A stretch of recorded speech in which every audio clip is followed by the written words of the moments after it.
Korean superstitions. Hello, this is Super23. Superstitions of Korea that foreigners don't understand. The number 4 is associated with death. Some buildings skip the 4th floor. Writing your name in red means you will die. Shaking your legs is believed that good luck will run away.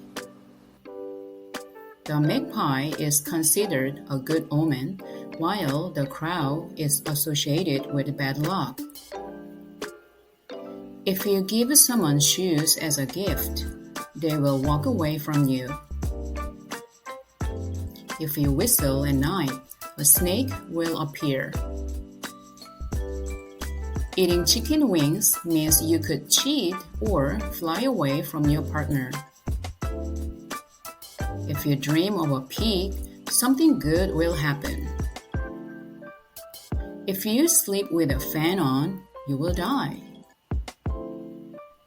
If you eat seaweed soup before an exam, you will fail. Just like a seaweed is slippery, you may slip in exams.